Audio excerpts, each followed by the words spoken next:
date is June 9th, 1995.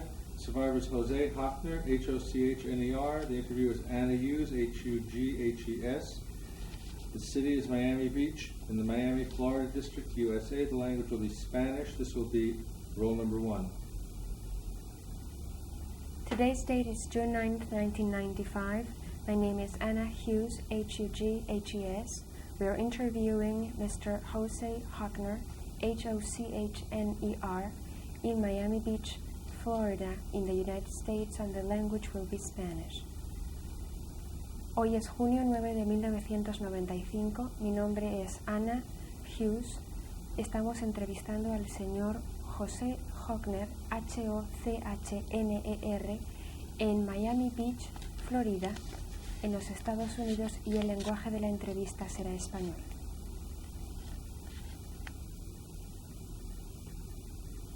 Buenos días. Buenos días. ¿Nos podría, por favor, decir su nombre y apellido? Mi nombre es Jose Hochner, Hochner. Su fecha de nacimiento y el lugar donde nació, por favor. El 12 de diciembre 1913. ¿En qué ciudad nació? Nací en Žuľkov, Galicia, departamento Lemberg, Lwów. Dígame el nombre de su papá y de su mamá. Mi papá se llamaba Elías y mi mamá se llamó Jaya. ¿Cuántos hermanos o hermanas tenía? Yo tenía 2 hermanas. ¿Y sus nombres? Los nombres es Tova y Hannah. Dígame, señor Hochner, ¿cómo era su vida en su ciudad en Galicia? Pues nuestra vida éramos toda una familia muy religiosa. Y mi papá era muy religioso. Era el representante de la sociedad ortodoxa como representante. Y también era era representante de los judíos ortodoxos, el único judío que estaba sentado con un capa de muchos años. Su vida cotidiana, ¿cómo transcurría en su ciudad local? Transcurría cuando... Antes de la guerra. Antes de la guerra vivimos bien. Mi papá tenía un negocio de maderas, bosques, acería, que se cortaron tablas y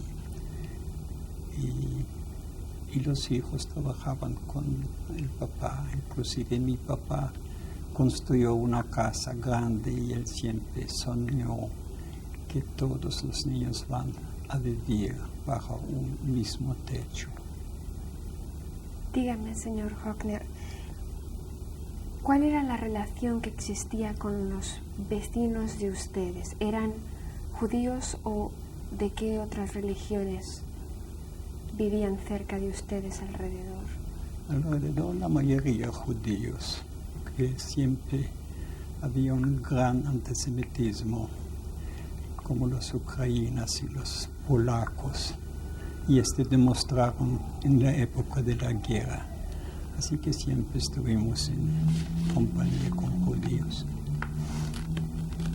¿Se recuerda si cuando usted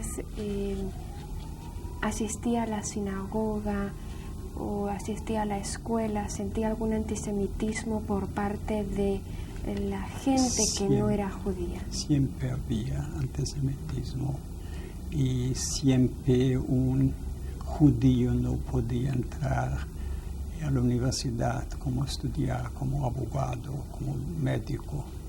Siempre se burlaban de él y siempre había un gran antisemitismo. Dígame, señor Hochner, ¿usted cursó sus estudios? ¿Hasta qué grado pudo estudiar? Yo terminé Yo tomé 7 clases de comercio y también estudié la mayor parte en la yeshiva. Su mamá se dedicaba a las tareas del hogar. ¿Se recuerda un Shabbat cómo era su celebración en la casa? Era muy festivo y era siempre hemos tenido invitados y siempre con los hijos juntos. Y era un hogar muy respetuoso, muy respetuoso. Imagínese usted que el rabino más grande, más acreditado, como aquí Lubavitch, que se llamaba el Belzer Rabbi, él cuando pasó por nuestra ciudad, la casa de nosotros era que él vivía siempre y pasaba las 2 semanas en nuestra casa.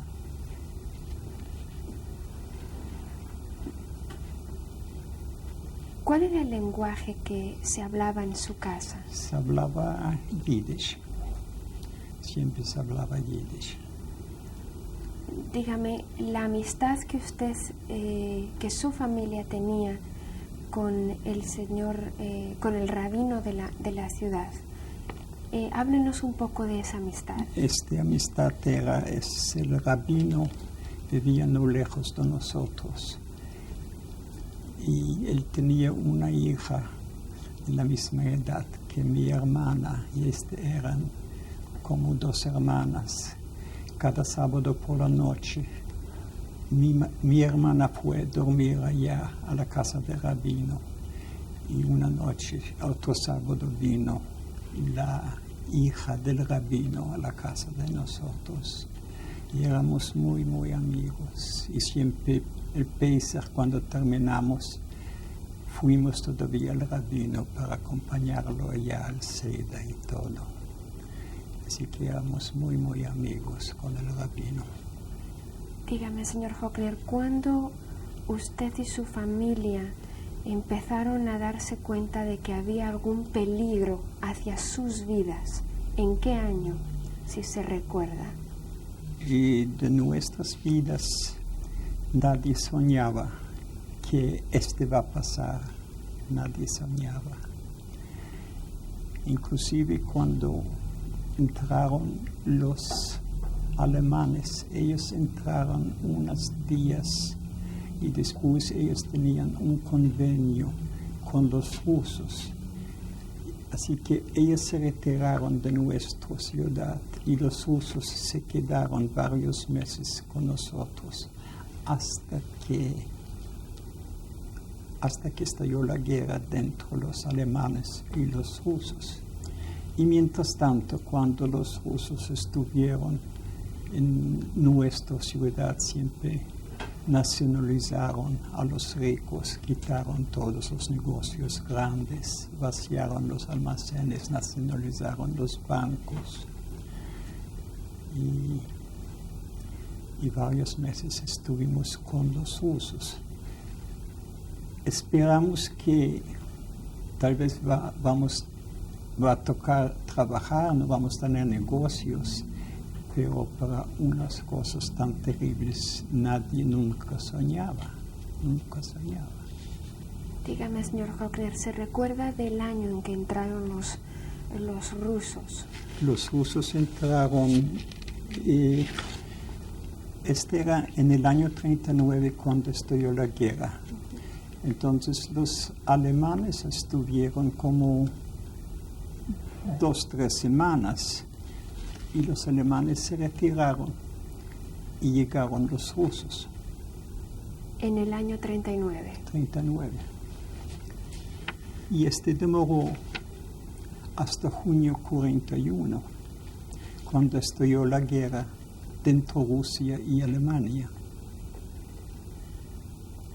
Dígame, señor Hochner, cuando entraron los alemanes, ¿ustedes sintieron el peligro hacia sus vidas con los alemanes? No las vidas, esperábamos que vamos a estar de tercera clase, que no vamos a poder manejar negocios, que no vamos y poder ir a los colegios, pero tantas cosas nunca nadie soñaba. Señor Hockner, ustedes con los alemanes, antes de que entraran los rusos, perdieron sus cosas, ellos les quitaron cosas, entraron en su casa, ¿ocurrió algo de eso con los alemanes? Todavía no, en estos pocos días no. Inclusive cuando los alemanes se retiraron, y en nuestra ciudad llegaron siempre muchos judíos que ellos siempre fueran para estar lejos de los alemanes. Entonces después, cuando los cogió los rusos cuando llegaron pusieron avisos que quieren regresar a sus casas, pueden regresar, y habían judíos que se registraron que quieren regresar porque todavía no sabían el sabor y lo que está esperando. Y estos judíos que se registraron, que quieren regresar, una noche, todo la NKVD, la policía de los rusos, vinieron con los camiones a recoger estos todos judíos para Siberia, porque se dieron cuenta que son enemigos. Si ustedes prefieren regresar a donde los alemanes, entonces quiere decir que ustedes están contra nosotros. Y los llevaban todo a Siberia, y para algunos resultó bien porque revivían la guerra. Quién sabe si no se registran. Así que revivían mucha gente que fueran en Siberia.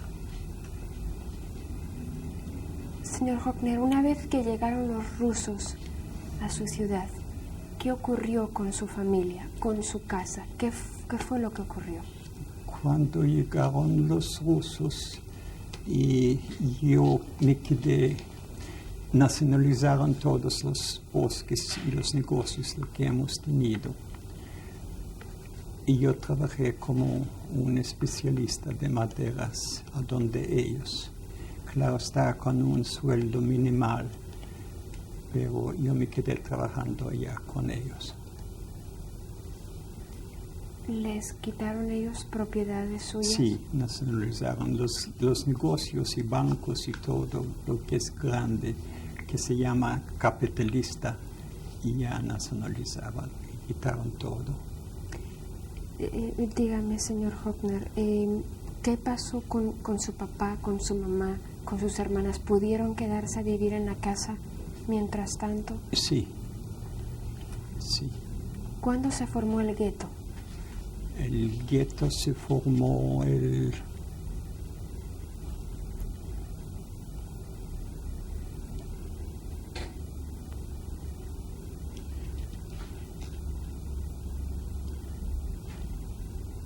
gueto. ¿Cuánto?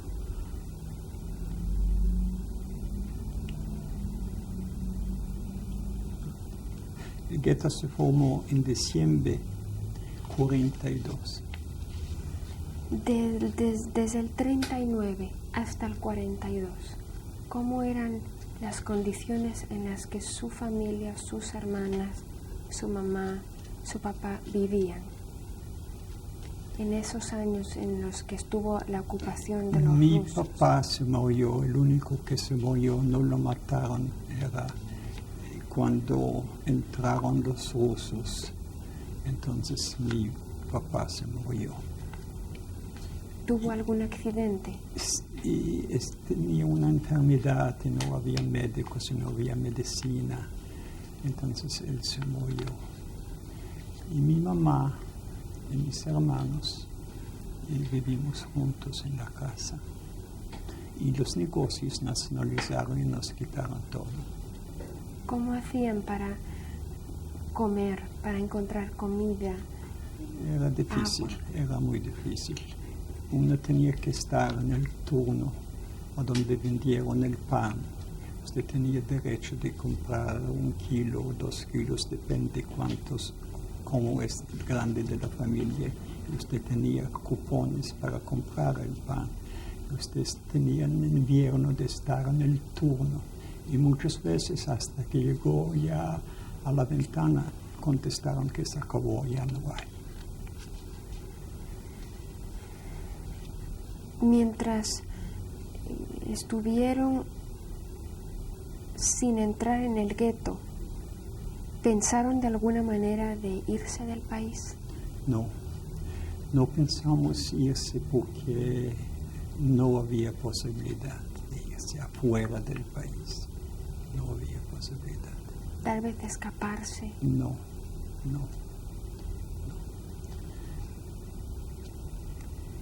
Señor Hockner, a los otros miembros de su familia, tíos, primos, ¿ellos estaban viviendo en la misma ciudad que ustedes? No, vivían en varias ciudades porque mi mamá tenía como 4 hermanos y 2 hermanas y ellos tenían hijos y nietos y vivían repartidos cada una en diferentes ciudades.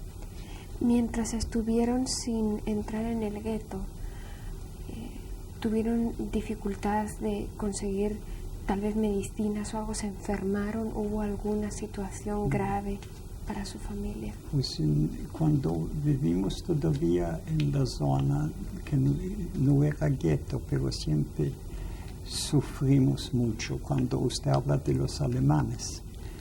Entonces, por ejemplo, un judío no podía salir después de las 6. Yo podía salir hasta las 8 porque yo tenía un certificado especial.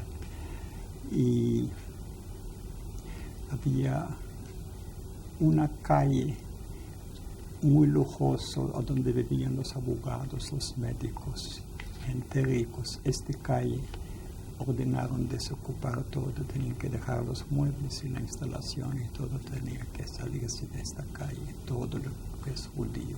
Era la calle más lujosa en el pueblo mío. Usted no puede caminar a donde la gente en la acera, usted tenía que caminar a donde los caballos, porque en el pueblo mío no había todavía automóviles, todos caballos, vacas. Entonces un judío tenía que caminar por allá y uno encontraba un vecino donde un amigo se encontraba tan humillado, tan... Una vez que pusieron el gueto en el 42, les ordenaron salir de su casa. Sí, cuando organizaron el gueto, entonces vino una señora que era la esposa del gerente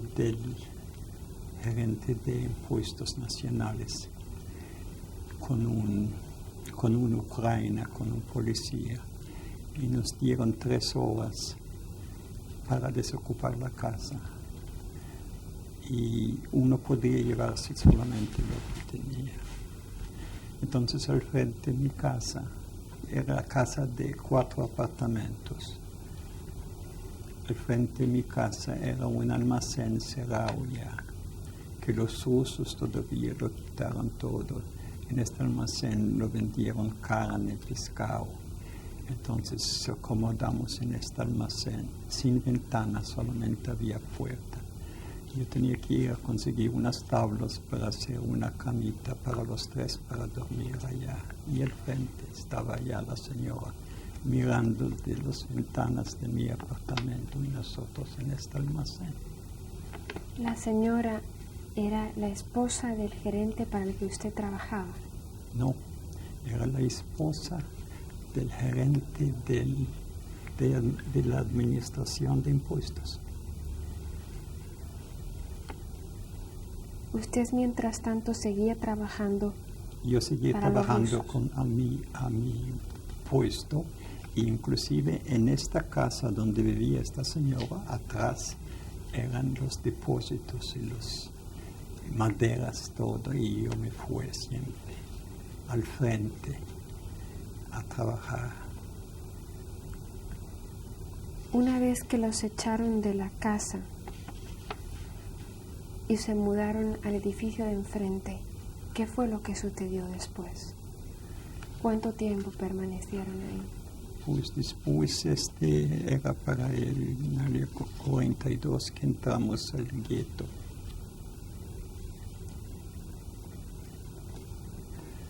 cuando entramos al gueto. Pero antes todavía, antes de entrar al gueto, Erev Pesach, Erev Semana Pascua, ya la mesa estaba arreglada para el Seder y todo. Y mi hermana tocaron la puerta y entró un Gestapo y 2 policías ucranianos. Y sacaron a mi hermana y los 2 niños. Uno de 5 años, un muchachito, y una niña de 9 años. Y afuera esperaba un camión y los llevaron, porque cuando entraron los alemanes ellos ordenaron de cada judío tiene que pasar una comisión de salud y va a haber categoría A, categoría B, categoría C para saber a qué trabajos son aptos para. Y mi cuñado luchó para entrar en la categoría C, para que no lo toque trabajos muy duros. El cuñado mío andaba con una escoba cada día a limpiar las calles. Y mi hermana ya tenía la mesa arreglada y todo. Y lo sacaron. Mi cuñado todavía no estaba. Y cuando él vino y vio la casa vacía, entonces él mismo fue a registrarse y dice qué va a pasar con ellos, qué pasa con él. Y todos estuvieron, eran como 700 aproximadamente personas de la categoría C. Y mi cuñado se registró también va. Y nadie esperaban que los van a trasladar a trabajos a un campo, yo no sé. Y después cuando los llevaban nosotros fuimos a buscar, a averiguar, porque era la primera acción en la ciudad. Entonces nosotros logramos averiguar quién era lo que manejó la locomotora. Y fuimos a un pueblo donde este señor con regalo para que nos diga para dónde los llevó. Y él dijo más o menos a tal y tal pueblo. Y después él tenía que bajarse y un alemán subió y manejó el tren, pero para saber a dónde, él no sabía a dónde los llevaba.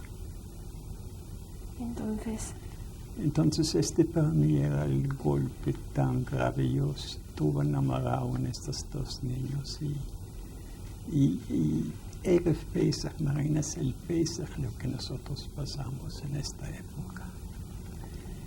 Este era el primer golpe lo que sufrimos de los alemanes. Después de que perdieron a su familia, a su hermana, sus sobrinos, su cuñado, ¿qué fue lo que sucedió después? ¿Cómo volvieron?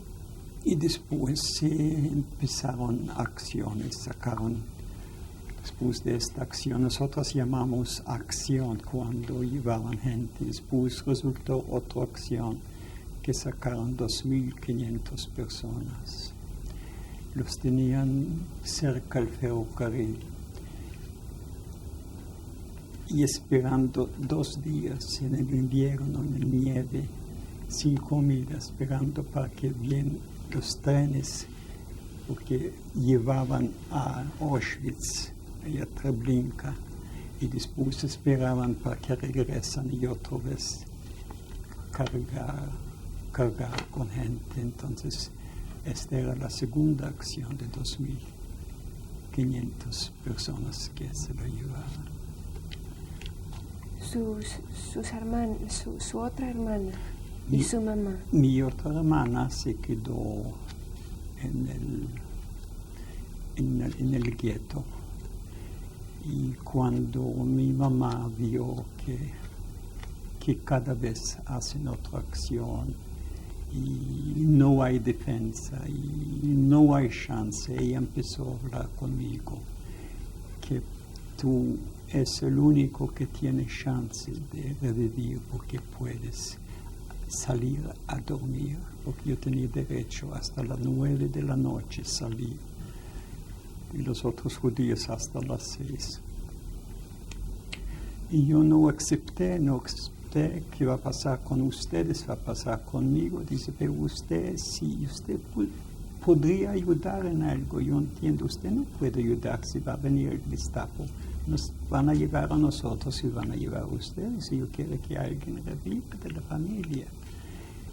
Entonces yo preparé un búnker allá a donde yo trabajé.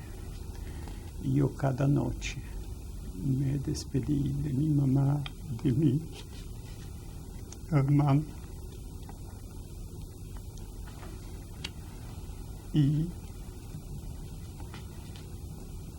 sin saber que mañana yo puedo verlos. Y así yo, como 2 meses, yo salí a dormir. Y una noche yo me di cuenta que por la mañana cuando saqué la cabeza de este búnker me di cuenta que hay una acción. Me escondí y esperaba. Y yo sabía que cada momento va a pasar algo.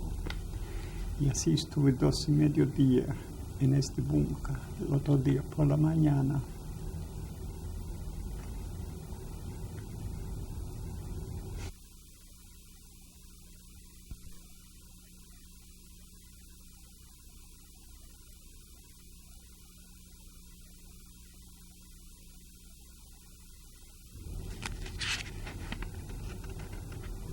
Señor Faulkner, estábamos hablando del tiempo en el que usted tuvo que construirse un búnker en el lugar donde trabajaba. Sí, y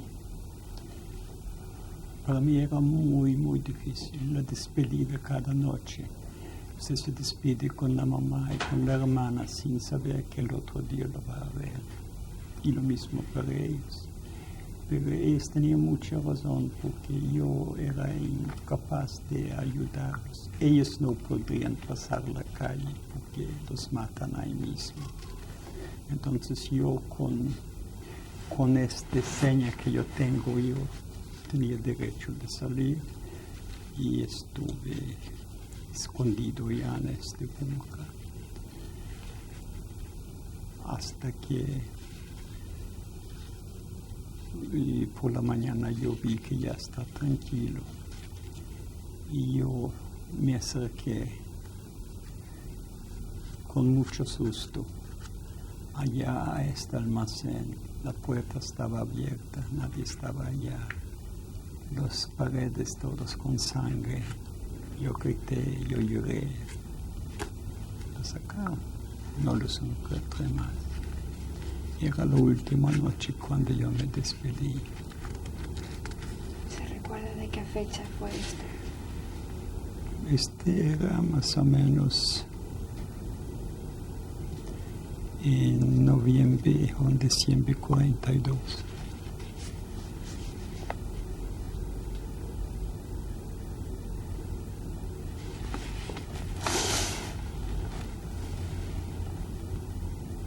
Después de darse cuenta de que posiblemente su mamá y su hermana ya las habían matado. ¿Cómo? Después de darse cuenta de que su mamá y de su Sí, hermana ya me quedé una sola de toda la familia. ¿Qué fue lo que pudo hacer después? Después yo no pude hacer nada, yo seguía trabajando. Y después llegaron del Judenrat. ¿Sabe lo que es Judenrat? Judenrat es ellos organizaron siempre un grupo de judíos como Kahilá, como para no... Si ellos pidieron algo, digamos, ellos entraron y arrestaron 11 personas más importantes de la ciudad y los arrestaron como una fianza y pidieron que traen 100 kilos de plata, 5 kilos de oro, 250,000 rublos, hasta 24 horas. Si no lo traen, lo van a matar a estas 11 personas. Entonces estas mujeres, estas señoras, estas mamás de esta gente que estaban arrestados, fueron de casa y casa y los quitaron los anillos de uno, los aretes y lo que había candelabras para Hanukkah y todo sacaron para cumplir lo que se debía entregar. Entonces esta es la Kehillah, esta es la comité. Entonces, después de estas todas acciones, el comité vino una noche a donde mi casa y me dijeron, vea, ya quedaron muy poca gente. Y el comandante de la ciudad ordenó que mañana a las 8 de la mañana que vengan cerca al comité, y allá va a venir el comandante y va a organizar cada persona para dónde va a trabajar. Yo dije, yo tengo mi trabajo, yo no voy. Entonces se enojaron conmigo, que yo tengo que colaborar y que yo tengo que ir, y que nunca venían a molestarme. Y ve, yo tengo mi hermano, también va a ir. Así que no va a pasar nada. Y yo hice caso, yo me vestí, me afeité y me fui allá donde dijeron. Y allá encontré como 600 y pico hombres, solamente hombres. Y yo me paré cerca donde ellos. Y vino un policía y nos puso así de a 4 personas y nos ordenó marchar. Nos marchamos como media hora y llegamos al estadio donde juegan fútbol. Nos entramos, cuando entramos cerraron las puertas. Nos organizaron también de a 4. Y en esto salieron de las casitas a donde se cambian los jugadores. Entonces salieron Gestapo. Y empezaban a contar 10 por 4, 40 al camión. Ya estaba cargado con golpes y con insultos. Cuando ya estaba cargado, empezó otro grupo de 40. Cada camión se movía. Y cuando ya la gente estaba tan triste, no porque los están llevando, porque voluntariamente fueron. Voluntariamente es muy diferente cuando tocan la puerta y lo sacan a una, porque cada una se trató de esconder. Pero aquí voluntariamente cada persona fue para buscar a dónde lo van a colocar a trabajar. Y cuando ya tocó casi el grupo mío que me toca los 40 para subir, lo vi el manager, el gerente, lo que él manejó conmigo. Y él tenía 11 judíos, se llamaba judíos valiosos, que son especialistas en cada ramo. Y él vino con una lista y habló con este Gestapo que lo da a estas 11 personas, porque los necesita. Entonces lo contestaron, vaya a ver si hay todavía alguien allá en el estadio, bien, pero del camión nadie baja. Entonces el único que estaba todavía en el estadio era yo, y a mí me sacaron, y el resto todos se fueron, 613 o 614 hombres. Y un policía después ordenaron para llevar a mí al gueto. acercándose donde el gueto, habían todas estas esposas, hijos, hijas, esperando al papá a qué trabajo lo colocaron. Y ellos se dieron cuenta que nadie regresó. Entonces empezaban a llorar. Y estas 613 personas llevaban para Auschwitz o Maidán, no sé para dónde, y yo me quedé solo. Entonces yo regresé todavía a trabajar y trabajé como 2-3 días y vino también del comité y dijeron que van ahora, ya no hay hombres, que vamos a organizar un bloque en el gueto, un bloque de varios apartamentos y vamos aquí 70 personas van a quedarse en este bloque. Y estas 70 personas van a trabajar para limpiar las calles y para hacer varios trabajos y a ustedes no lo va a tocar ningún peligro. Entonces yo no tenía chance de oponerme y yo fui a este bloque. Y éramos 70 personas y cada día nos sacaron a trabajar.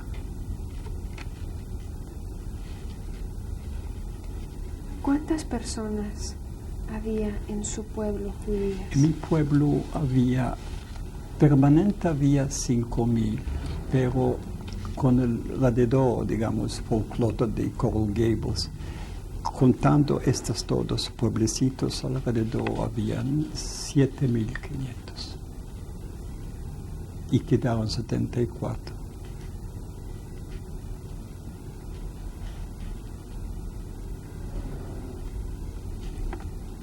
Cuando les pusieron a trabajar en el gueto, a limpiar calles, a entonces hacer otras fuimos a funciones. este bloque a limpiar calles y después ellos despacharon todos los muebles que los judíos dejaron en las casas, pianos, radios, todo esto se llevó al ferrocarril y se cargó en vagones para Alemania. Y un día me tocó, nos mandaron como no había camiones y carros, habían carros de caballo. ¿Sabe lo que es carro de caballo? Entonces mandaron a mí y otro amigo, nos mandaron con este carro de caballo para cargar cosas y llevar al ferrocarril. Y yo me fui a una casa en el gueto. Y en este gueto había ¿cómo se dice? Un boide, que es de... Un ático. ¿Ah? Un ático. Ático, dentro del techo y dentro del... ¿Usted sabe? Arriba de la casa, en el último piso. Último piso. Entonces yo fui allá, estaba lleno con muebles y con trapos y con ropa. Y yo fui allá y abrí una ventana y empecé a tirar las cosas y de abajo él cargó el carro. Y cuando tiraba las cosas yo sentía una mano y no sabía si es viva, si después me di cuenta que es caliente todavía. Y destapé y vi la cara de una niña más hermosa que hay.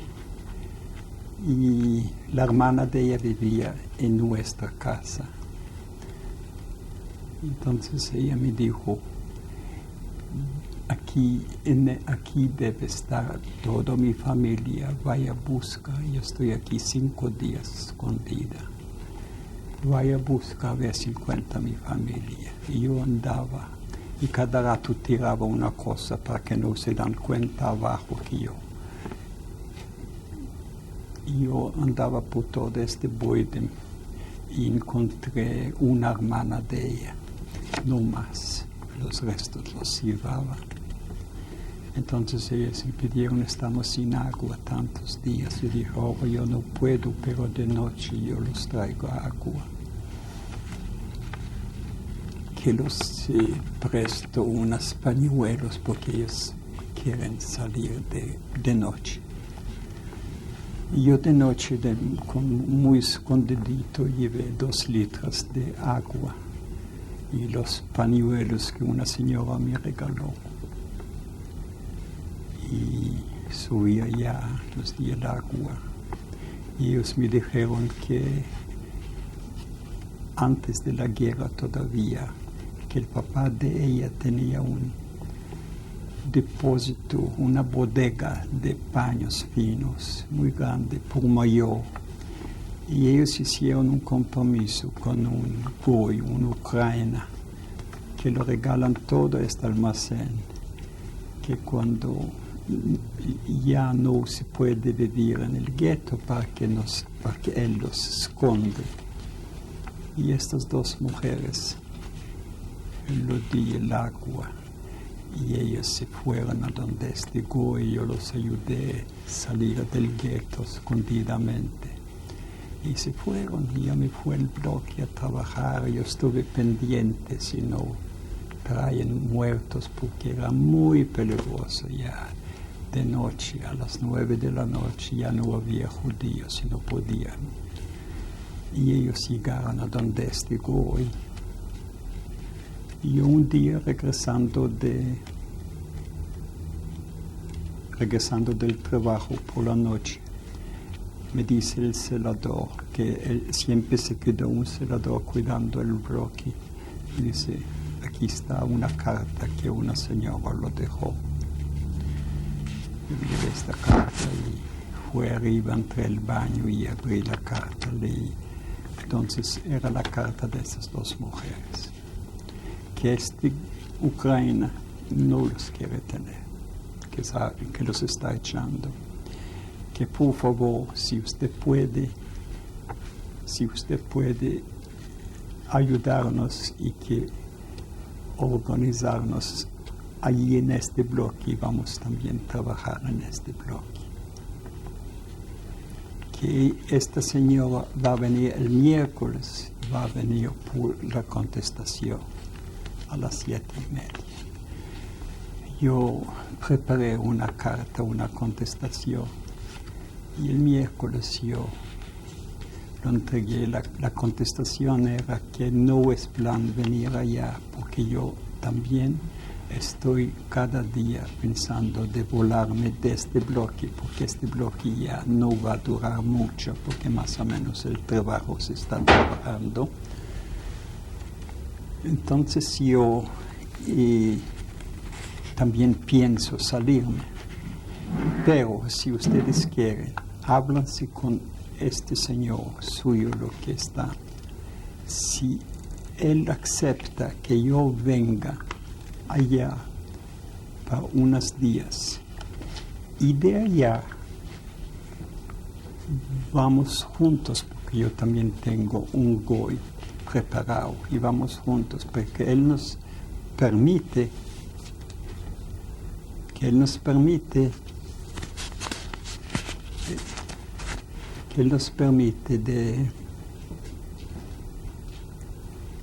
de estar unos días allá.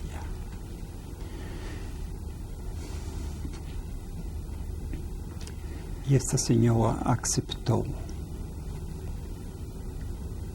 Y ella, un domingo por la noche, estaba lloviendo mucho. Ella me trajo un sombrero de paja y yo empaqué cigarrillos que yo fumaba en esta época. Y ella andaba como 20 metros adelante y yo atrás de ella. Caminamos como 1 hora y media y llegamos a esta finca. Y entramos allá a esta finca y ella me mostró subir allá arriba donde está la comida para los animales y ellos están allá. Yo subí allá, me encontré con estos dos niños. Estuvimos toda la noche hablando cómo lo está amargando la vida y cuántas cosas ellos lo arreglaron, cuánto un valor enorme y ahora los está echando. Y la explicación es que él tiene miedo porque cada vez encontraron judíos escondidos a donde Goyim y mataron los judíos con los Goyim.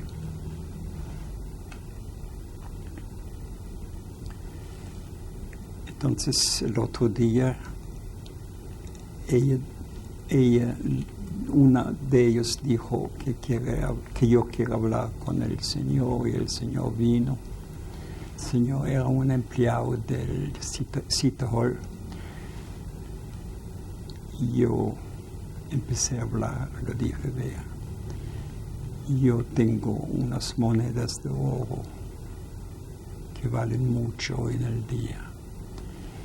Y yo lo voy a hacer un búnker que nadie es capaz de encontrarnos.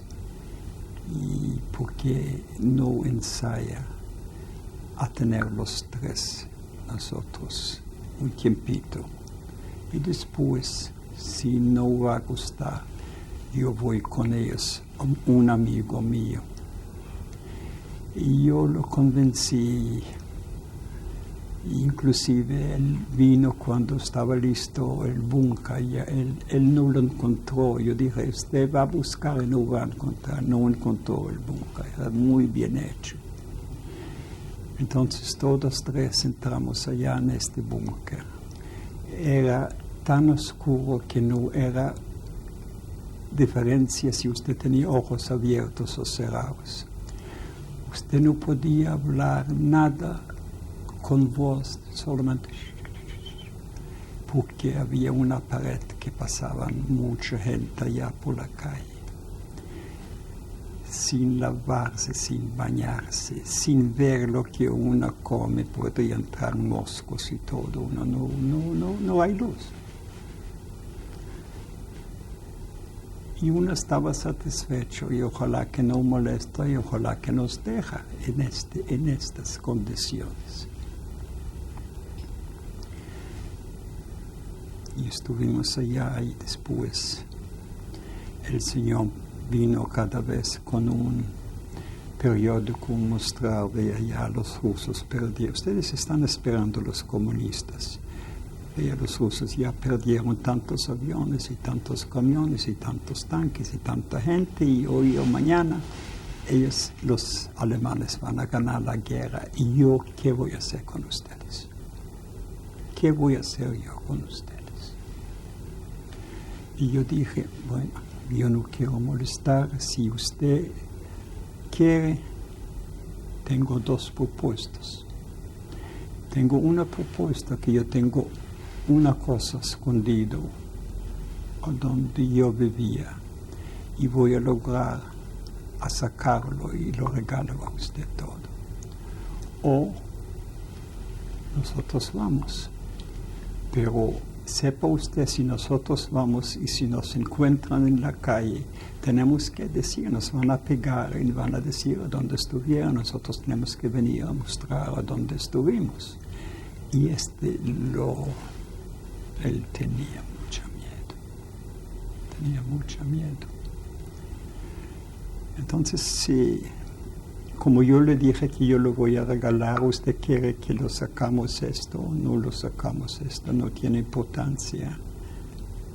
Como yo saqué los abrigos de piel, tiene importancia, no hablamos de esto. Dígame, ¿cuánto tiempo pasó usted en el búnker? Pasé en el búnker que yo estuve en el depósito y aquí como 19 meses. ¿Con las dos No, muchachas? primero yo estuve solo. Escondido en la fábrica. Y después con ellos. ¿Con ellas cuánto tiempo estuvo Como en la casa de 13, 14 meses. 13 meses o 14 meses. A ver, usted en su casa tenía escondido, usted y su familia, abrigos de piel, que es de lo que usted me estaba hablando. Sí. ¿Cómo pudo, sabiendo que estaba la esposa del del gerente de los impuestos viviendo en su casa. ¿Cómo pudo hacer para que ella no se quedara con los Pues abrigos? yo tenía que, este era un gran riesgo, pero yo tenía que arriesgarme y yo vivía todos los días con muchos riesgos. Este señor tenía una cuñada muy estúpida, muy boba. El trabajo de ella era que ella salía cada día con el ganado a cuidarlo cuando salen a comer al campo. Y esta señora, la hermana de esta señora empezó a prepararlo, que vamos a mandar con usted una carta y usted va a tal y tal parte, mi esposo lo va a llevar y usted entrega la carta y se va. Si le preguntan algo, si usted se va, se vuela.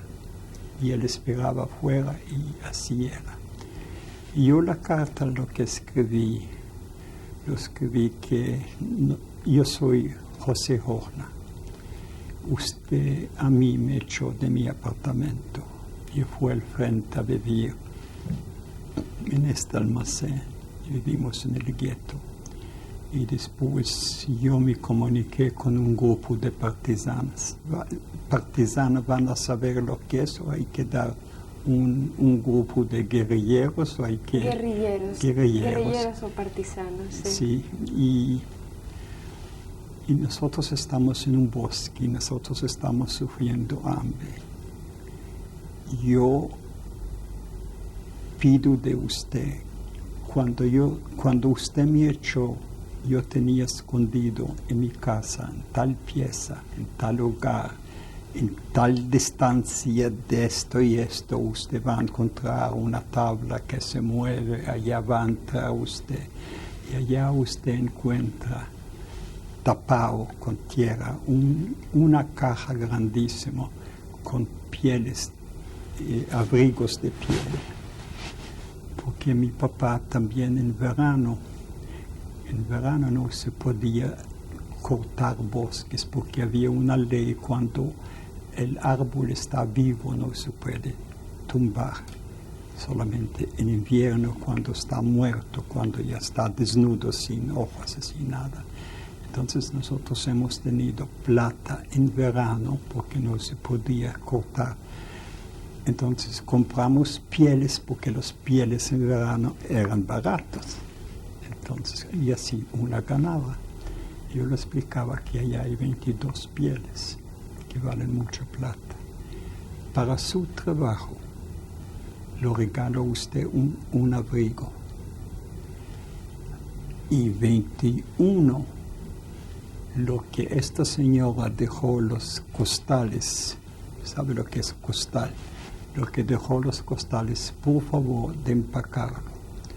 No le digo qué día van a venir por esto, pero cuando van a venir, si usted piensa detenerlos con policía, con Gestapo, sepa usted que vamos a venir un grupo armado y su casa y su vida. Así, por favor, entiéndame y haga esto, y así se va a salvar. Entonces, este día, después de 2 semanas, mandamos otra vez. Este señor se fue con el carro y este señor atrás, y nosotros salimos de este búnker y andamos dentro el trigo y el corn que crece muy alto, y se escondimos allá. Estuvimos todo el día escondidos allá, porque de pronto ella va a detenerlos y van a venir. Y esta señora es una boba, le van a decir a dónde vive, y va a mostrar a dónde vive. Estuvimos escondidos. Y ella vino con los abrigos. Y yo tenía un polaco que era también amigo, y se entregó este polaco, estos abrigos. Él ganó también mucha plata, y el resto de la plata se fue para este señor.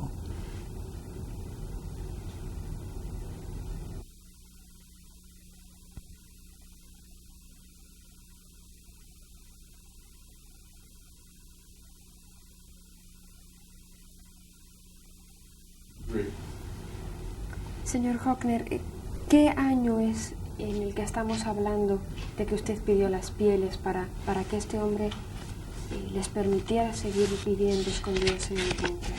¿Se recuerda del año?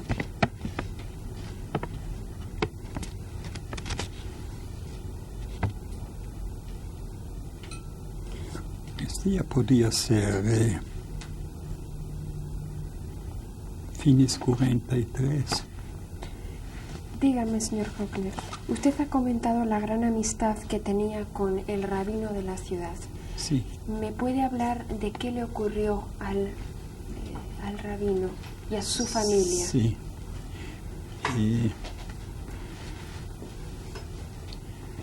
Cuando estuvimos en este bloque, nos tocó hacer varios trabajos. Y una noche nos despertaban y dijeron que encontraron el rabino en un búnker con su familia y los trajeron acá para que amanezcan acá hasta que aclarece, para poder llevarlos al cementerio. Los otros se acostaron otra vez y durmieron hasta por la mañana, pero como era tan amigo mío, tan como de la familia, yo me vestí y me bajé a donde ellos. Y eran increíbles después de un año en un búnker con barba sucia, olía feo.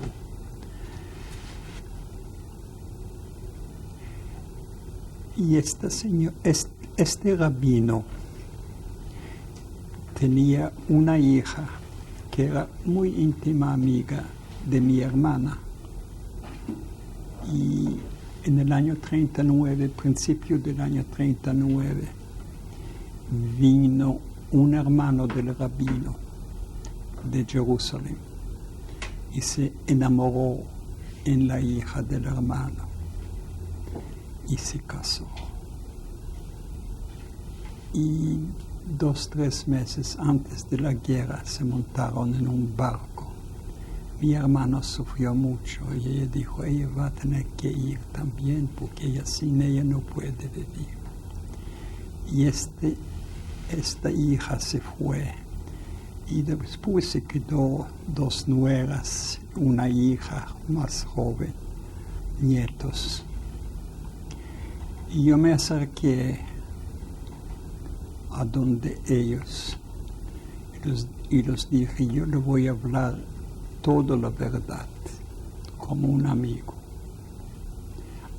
Cuando aclarece va a venir 1 o 2 policías a llevarlos para matar. Y yo lo aconsejo cuando vienen policía a sacarlos, andando por la calle, tratan de volarse. En todo caso lo van a matar. ¿Qué importa si lo van a matar que usted está corriendo o cuando usted está allá en el cementerio? De pronto alguien se va a salvar de ustedes. Pero el miedo era tan grande que un policía era capaz de llevar 2.500 personas y nadie se atrevió. Por motivo del miedo y segundo motivo que no había dónde, porque si se vuela y encuentra un polaco o un ucraniano, lo mata también. Entonces nadie tenía esta fuerza para volar. Llevaron a ellos hasta el cementerio y nosotros 4 hombres con los palos fuimos al cementerio con ellos. Preparamos el hueco para más o menos tantos y tantas personas. Y cuando ya estaba listo, el rabino se acercó donde la policía le habló en alemán perfecto. Y dice, yo tengo pido de usted 3 favores antes de mi muerte. que me permiten, yo quiero morirme con el Thales. ¿Sabe lo que es un Thales? Yo quiero que me permiten a rezar antes de la muerte. Y quiero que me matan último, porque de pronto, mientras tanto, resulta un milagro que se salva mi familia, que ellos quedan vivos.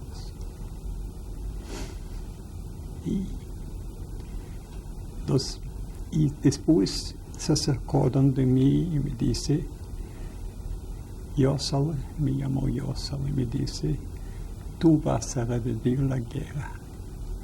Y por favor, tú vas a contar a mi hija Sara cuándo y cómo nosotros. Cuando él me dijo que tú vas a revivir la guerra, es como si usted me dice, vaya usted al balcón y tiras abajo y vas a quedar vivo. Es una cosa imposible, como yo voy a revivir la guerra, pero revivir la guerra. Y después fue a Israel con mi hijo. Y toqué la puerta, ella ya sabía porque le escribí una carta. Y el encuentro era para filmar y para hacer una película, como era todo, tan triste, tan triste. Y estuve allá un rato, después ella entró a la otra pieza y sacó un mantel que mi hermana bordó, un regalo para el matrimonio.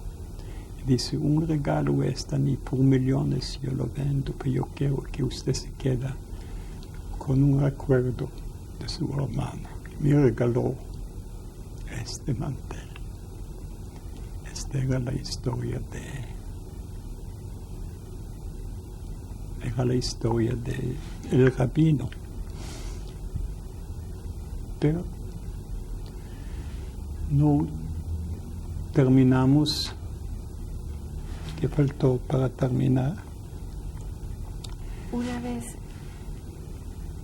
regresando a lo que estábamos hablando de su estancia en el búnker, de que este hombre ucraniano les deja quedarse ahí después de recibir las pieles. Sí. ¿Cuánto tiempo se pudieron quedar después de que él recibiera los abrigos? ¿Cuánto tiempo se quedamos? Ajá. Sí, se quedamos ya hasta que llegaron los rusos. Una semana antes ya se oyó los rusos que se están acercando. Entonces él vino y nos dijo, nosotros y todos los vecinos, nosotros salimos de aquí porque los alemanes de donde se retiran, ellos queman todo, no dejan nada para que los rusos no aprovechen de nada. Y ellos están quemando todo. Entonces todo el mundo se va. Nosotros dejamos aquí agua cerca de ustedes. Y nuestra comida diaria era harina de corn. Ella lo cocinó por una semana, lo dejó en una olla. Y cuando ella vino a sacar la leche de la vaca, nos dio un poco de leche y comimos diariamente. Desayuno y por la noche esta comida era diariamente.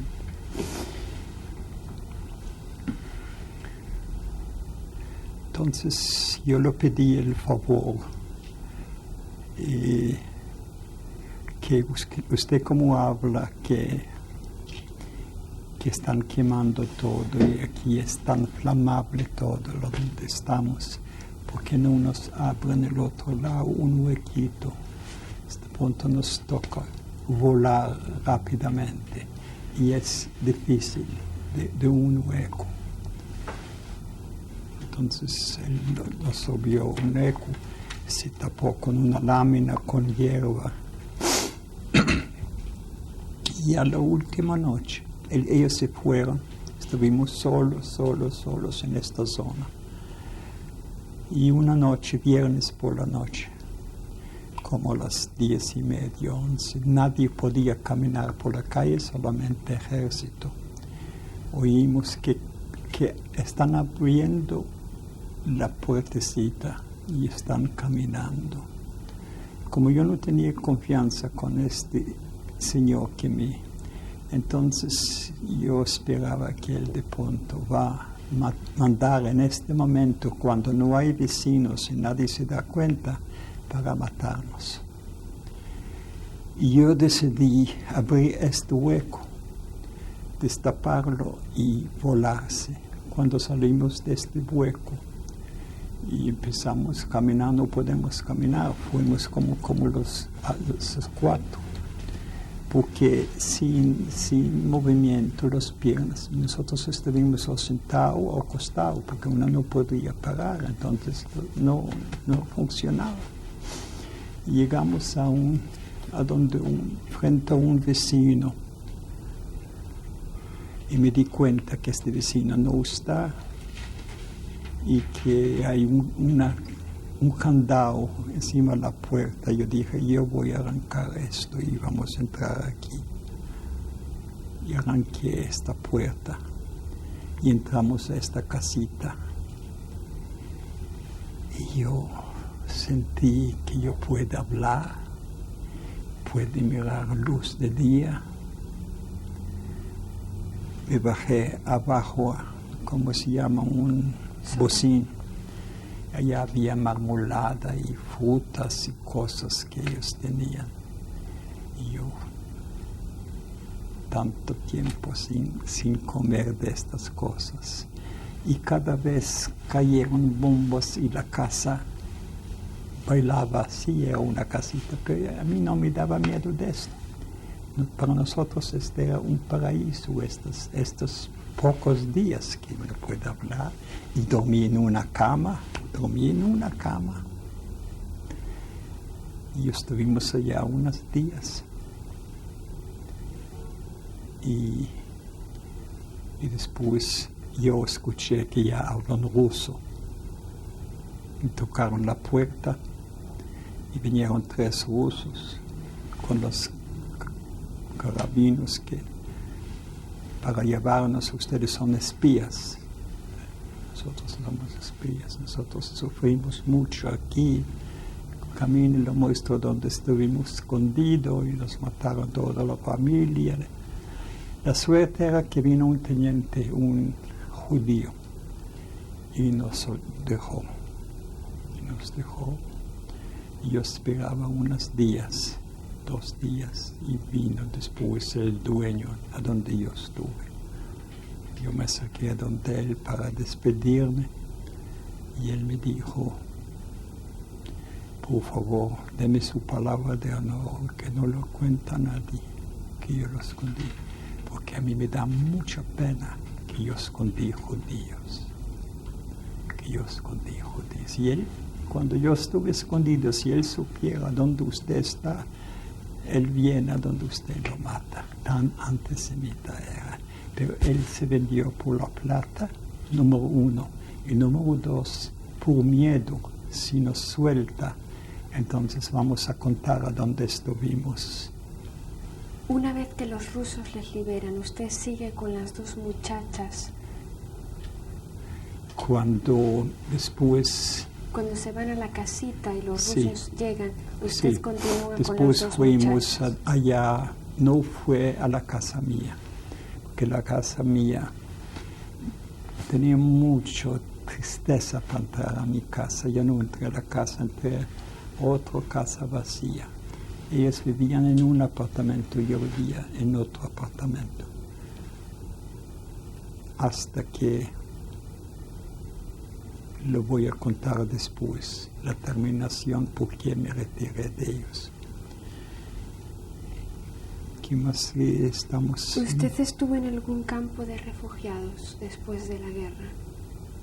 Refugiados, no. Dígame, ¿cuánto tiempo permaneció en su pueblo después de que los rusos lo liberaron? En mi pueblo, cuando los rusos vinieron, yo tengo aquí un certificado que yo lo mostré, me nombraron gerente de los bosques del departamento. Yo tenía 4.500 trabajadores bajo mi mando. Y yo, como no había nada para comprar, nada, todo estaba vacío, yo recibí de una oficina del Wurf de Lemberg, recibí comida para esta gente, para lo que trabaja. Comida, zapatos, vodka. Entonces yo tenía una bodega con estas comidas y nombré a un muchacho para que lo maneja esto. Y después empezaban a venir a esta bodega gente como el procurador, la señora del procurador, la señora del gobernador, la señora del alcalde, mucha gente pesados. Vinieron y cargaron canastas de comida y canastas de vodka. Y había unas listas de los nombres. Ellos mismos falsificaban los nombres y firmaron el nombre de ellos que lo recibió para que esté cubierto la salida. Y así andaba como cierto tiempo. Y después una noche me contaron, yo no estuve en la casa, me contaron que vino el procurador con 3 soldados a buscarme. Él mismo vino a robar. Y yo ya no fui a la casa a dormir. Y yo me hice un certificado porque era difícil conseguir un tiquete sin permiso. Yo era autorizado de hacer permiso a usted, a cualquier persona para que consiga. Y yo hice ese certificado y fui a comprar boletas y me volé y dejé todo sin entregar llaves, sin entregar los sellos, sin entregar muchas cosas. Lo dejé abandonado y lo dejé a las 2 mujeres. Lo dejé a las 2 mujeres porque yo no sabía por dónde voy. ¿A dónde se fue? Y una mujer de ellos trabajó en mi oficina. ¿A dónde se fue cuando se tuvo que escapar para que no? Yo me escapé, me fui sin papeles, yo no tenía ningún pasaporte, nada. Me fui a la frontera de Checoslovaquia. En la frontera de Checoslovaquia allá había un grupo de judíos. Y yo entré allá y les conté mi caso, le dije, aconséjame cómo yo puedo venir a Praga, porque en Praga hay un joint, ¿sabe lo que es joint? Hay un joint y allá de pronto me van a ayudar. Entonces estos judíos de la frontera me dijeron, ¿sabe qué? Deme tanto, y yo lo conseguí un certificado, porque los judíos que vivían allá, cada uno tenía un certificado que va a rezar a la sinagoga del otro lado de la frontera. Y yo lo consigo un certificado y tú puedes pasar como que vas a rezar. Entonces los pagué y me dieron un certificado. Yo ya fui con la señora de esta época. Y pasamos a la frontera y después para llegar a Praga hay que tener un pasaporte, hay que conseguir los tiquetes a Praga. Fuimos con el tren. Y en el tren, siempre cuando vino a chequear los boletos, uno pasaba susto, de pronto va a preguntar, pero pasamos y llegamos a Praga. Cualquier hotel que entramos no nos quieren hacer pasaporte. Sin pasaporte nosotros no podemos. Entonces vivimos en Praga donde una señora escondida nos alquiló una piececita y vivimos en esta piececita hasta que el joint nos hizo un pasaporte de viajero se llamaba, por 6 meses, un Reisepass, un paso de viaje. Con ese pase pudieron llegar. Con este pase yo fui a París y en París estuvimos luchando para salir a los Estados Unidos, pero no nos dejaron, entonces fuimos a Colombia. Esto ya es en 1947. Sí. Dígame, señor Hockner, usted habla de su esposa. ¿Cuándo se casaron ustedes? ¿Cómo conoció a su 1946. Su esposa era sobreviviente de la Era guerra. sobreviviente de Checoslovaquia. No, de Rumania. ¿Se conocieron en dónde? Me conocí, yo tenía un almacén en Polonia primero y esta señora vino al almacén y alguien lo mandó seguramente y allá se conocimos y se casamos. Dígame, señor Hockner, usted me comentó sobre una experiencia que tuvo cuando tuvo que testificar en contra de un ladrón, asesino, que había ayudado para que muchos judíos murieran. Este era en Polonia, en Breslau. Entonces un día vino el gobernador. El gobernador era de mi pueblo, un hijo de un zapatero comunista. Y él era gobernador en esta ciudad. Y él vino con un jeep atrás de él, con policía. Y me dijo, vea, José, cogieron a Kriegel. Cuando yo digo Kriegel, era como decir peor que Himmler, peor que cualquier Gestapo, porque este señor tenía tanto maldad. Él era un Volksdeutsch, no era alemán, Volksdeutsch. Él andaba, usted sabe cuando cargaran estas vagones con los judíos para Auschwitz, cada judío tenía un alicate, un serrucho, un destornillador, tenía escondido, que de pronto me cogen, como eran vagones sin ventana, sin puerta, y sellaron las puertas. Entonces en el camino cada uno empezó con destornillador, con cuchillo, para hacer huecos y para volarse. Este era muy arriesgado. Primero arriesgado, imagínense volarse de este hueco cuando el tren. Y después encima del techo había siempre Gestapo cuidándolos. Pero se arriesgaron porque nadie quería ir a Auschwitz.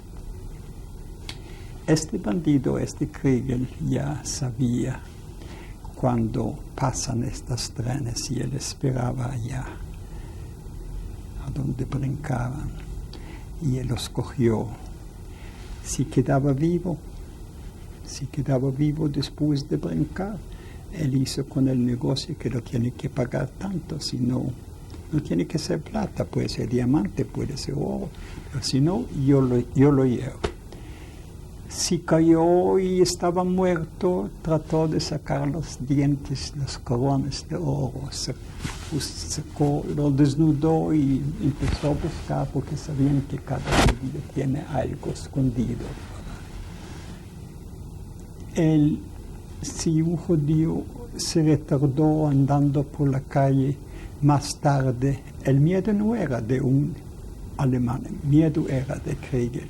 Lo cogió, este no tenía derecho, este vale 500 pesos, este vale tanto. Y así este señor hizo una fortuna. Si él entró a una casa judía y mostró Kriegel jestem, que decía, I'm Kriegel, my name is Kriegel. Entonces cada uno tendría tanto miedo. Imagínese usted que este Krieger lo cogieron. Él tenía una fortuna, bultos con diamantes y con oro, que él se lo robó. Él era casado y también vivía en Polonia, como 3 horas de este pueblo donde yo vivía. Y este gobernador, y lo contaron que él está en la cárcel y que tal día, a mí se olvidó la fecha, que va a ser un proceso de él. Y usted, José, es el único testigo que usted puede certificar, porque no hay más. Y usted sabe muy bien de esto. Mi señora quería ir, yo dije, es muy peligroso, no quédese usted en la casa. Y yo me monté con este gobernador en este jeep y atrás policía. Y demoró 3 horas y llegamos allá para las 8:30. Fuimos al juzgado. Entonces en los corredores andando habían testigos que la señora preparó, pagando, comprando testigos, que este era un dios, que él no hizo nada. Y yo era el único. Yo entré. Y este gobernador se acercó donde el procurador y dijo, yo soy fulano de tal, y yo soy del Partido Comunista, y lo mostró quién es. Y cuidado con este proceso, porque este era peor que cualquier Gestapo. Yo estuve sentado. Lo que a mí me pasó por la mente en estos momentos, yo muchas veces me preguntaba, ¿soy yo? ¿Soy yo aquí, donde un juzgado? Y yo reviví a Krieger, y Krieger está sentado, y yo voy ahora a contar de Krieger. ¿Soy yo esto? No me entró en la mente. Yo tenía miedo que me da un infarto o algo, solamente pensando y mirando cada rato a él.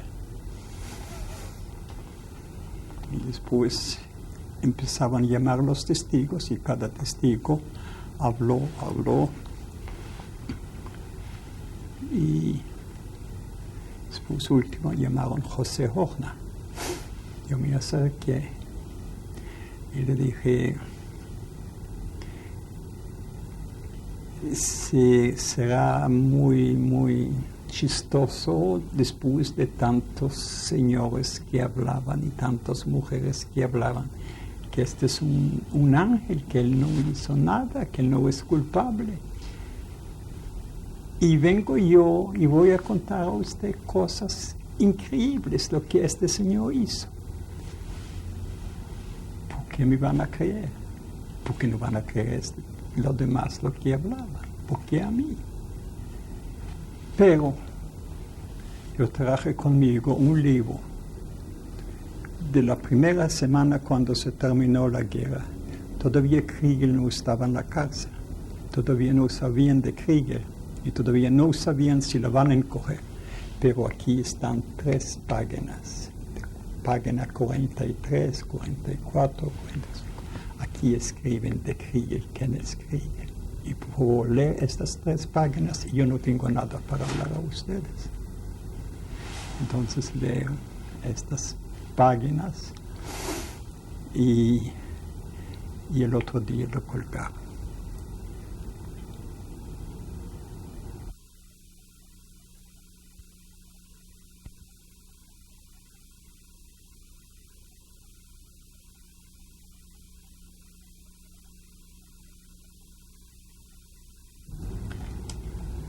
Señor Hochner, usted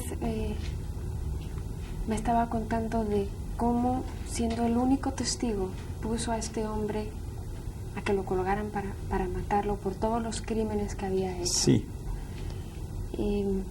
Después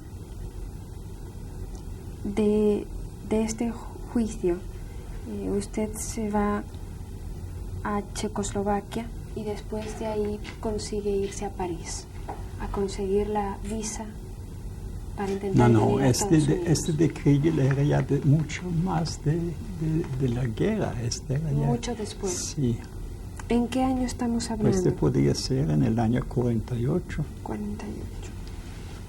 ¿Cuándo usted consigue el permiso para irse ¿Para dónde? a Colombia, que no le dejen entrar a Estados Unidos? Colombia entramos, parece, en el 48. En el 48. O sea que fue antes de conseguir la visa que testificó en contra de Krieger. Una vez de que usted llega a Colombia, ¿en qué pudo trabajar? ¿Cómo pudo rehacer su vida? Pues cuando yo vine a Colombia, yo vine sin plata, porque cuando yo liquidé en Polonia mi negocio, era mucha plata, yo podía vivir de interés sin trabajar, pero era plata polonés, pero ya cuando me tocó salir y comprar dólares y unas monedas de oro para poder vivir allá, entonces los 3 meses que estuve esperando la visa me lo gasté todo. Estuve en un hotel muy pobre y todo. Y entonces mi ramo en Colombia no sirvió porque las maderas, en primer lugar, son nombres y calidades muy diferentes. Y las distancias y todo, este no era un negocio para un judío. Entonces yo empecé con un negocio de jabones. Y mi suegro tenía una fábrica de jabones.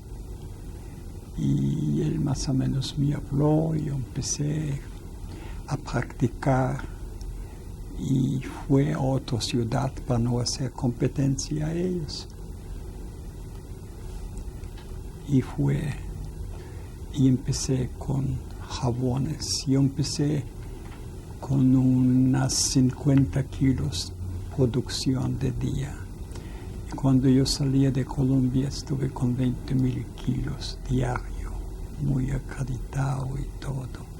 Y yo todavía hasta la fecha extraño mi negocio porque cada uno apreció que un señor que vino con un pantalón y era la marca mía, era como aquí Coca-Cola o Marlboro, tan acreditado.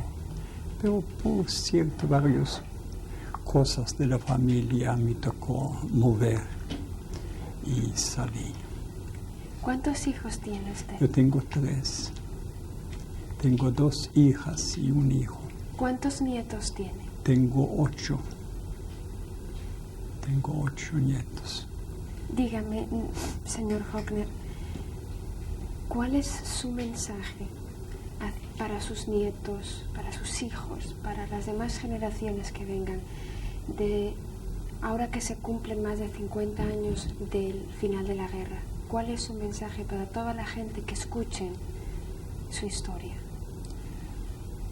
Pues, ¿qué mensaje yo puedo dejar después de esto? Yo sé que el antisemitismo crece diariamente más y más. Israel todavía está muy, muy indeciso y Yo insisto siempre para que se preparan y cada una que tiene que esté preparado para defenderse, para saber algo. Y las cosas uno ve que cada día es más difícil. Los hijos de mi hijo son muy religiosos porque él es rabino y los otros no son religiosos, pero son todavía pequeños y ellos en todo caso saben lo que es el antisemitismo, muchas veces lo estoy hablando. ¿Y qué mensaje yo puedo darlos? Esto es muy difícil, muy difícil. ¿Por qué usted cree que sobrevivió toda esta pena, todo este dolor, todo este sufrimiento? Pues mi hijo dice que es de parte de Dios, que mi papá era muy religioso y mi mamá me empujó de ir a dormir a otra parte, que todo es de manos de Dios. Yo desafortunadamente yo estuve muy religioso, pero después viendo todo esto, matando tantos niños. Madres mataron en los bunkers niños porque oyeron que el Gestapo pasa para salvarse y mató a una niña. No entra en la cabeza esto. Entonces, todo desvía a uno. Señor Hockner, muchísimas gracias por habernos concedido esta entrevista, por haber compartido con nosotros y con el resto del mundo que la escuche su historia tan dramática. Y de verdad es un honor para mí haber podido escuchar su historia. Muchísimas gracias. Y ve sin mirar, yo no miré ni siquiera. Muy amable y muchas gracias. ¿Están allá vamos a empezar con esto o con los nietos? A ver si están en el corredor. Ahora los vamos a ver. Muchas gracias. Mi papá, él es el único que se murió con muerte normal de una enfermedad. Él se llama Elias Hockner y él era muy religioso y él nunca permitió hacerse fotos, nadie tenía fotos, pero cuando yo salí libre, yo entré a la alcaldía, que es el City Hall, y ya cada uno tenía su folder con foto y con la firma, y ella me lo regalaron esta foto. Esta es mi hermana, que se llamaba Hannah, y este es el esposo de ella. A ellos sacaron en el año 42 con los niños para Auschwitz. Este era Erev Pesach, ya estaba la mesa arreglada y todo, y 2 horas antes vinieron y lo sacaron. Estos son los 2 niños de mi hermana. Una tenía 9 años y el otro, que se llamaba Scheindele Fuchs, y el otro tenía el nombre David Fuchs. Ellos sacaron junto con la mamá para llevarlos a Auschwitz. Estas son las 2 hermanas, una que está en la segunda fila, que se llamaba Frida Reimann, y la segunda es en el centro, después en la tercera fila, que se llamaba Rosa Reimann. Con estas 2 mujeres yo estuve junto en un búnker más de 13 meses.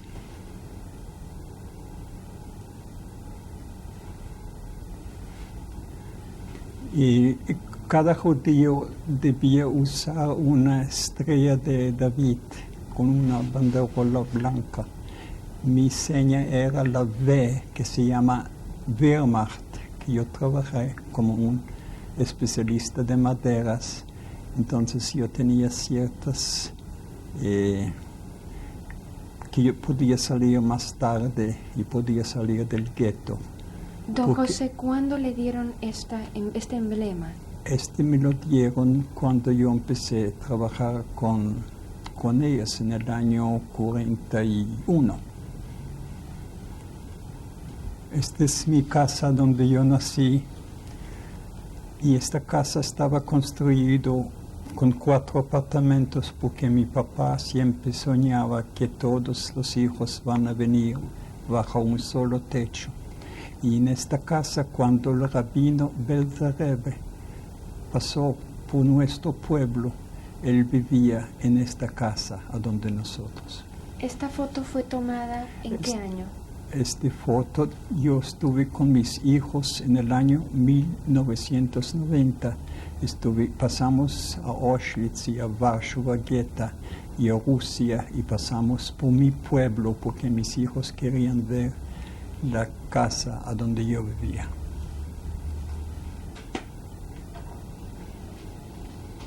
Don José, esta foto nos podría decir de qué es.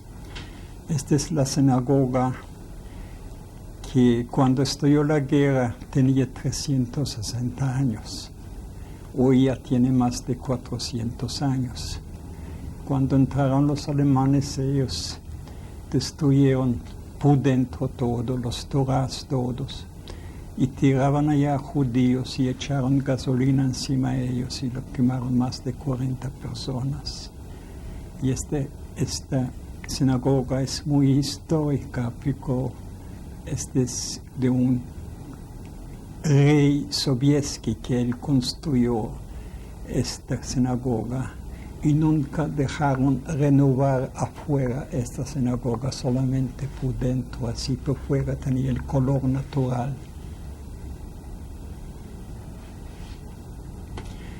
Este es el rabino de nuestra ciudad, que la hija de él era muy íntima amiga de mi hermano. Yo estuve presente cuando lo mataron a él en el cementerio. Él lo encontraron un año escondido en un búnker. Cuando antes de matar se acercó donde mí y me pidió, por favor, diga a mi hija cuándo y cómo me mataron. Yo fui a Israel y conté a la hija qué fecha y cómo lo mataron. Él pidió al alemán para que lo permiten poner un tablas y permitieron rezar antes de la muerte. Y pidió que lo matan a él último, porque de pronto, que lo matan a él primero, porque de pronto pasa un milagro, entonces que se salva la familia.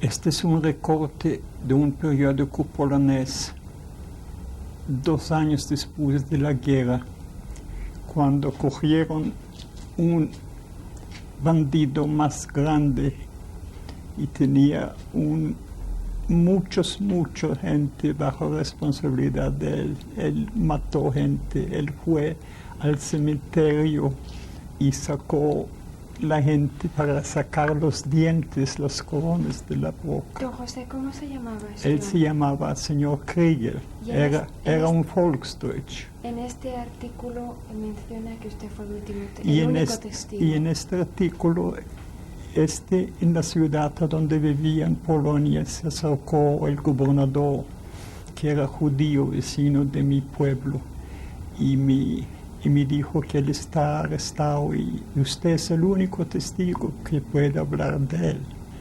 Y él tenía muchos testigos pagados, que él no hizo nada, que no es culpable. Y gracias a usted lo colgaron el otro día, lo colgaron.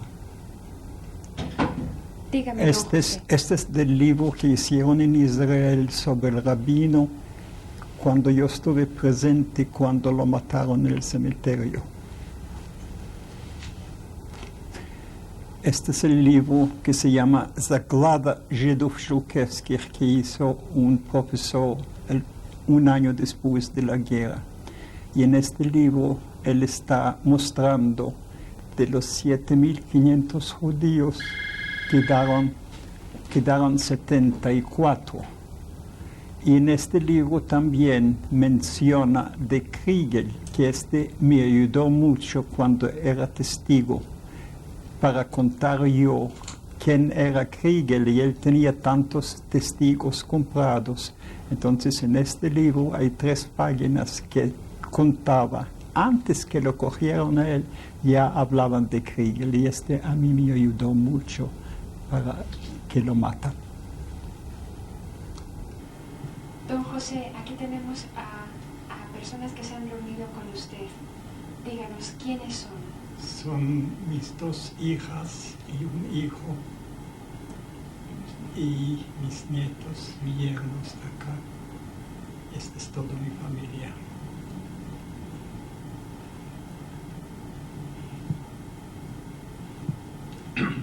Papi, quiero decirle que estoy muy orgullosa de usted, de cómo ha sobrevivido esta experiencia que es tan horrible.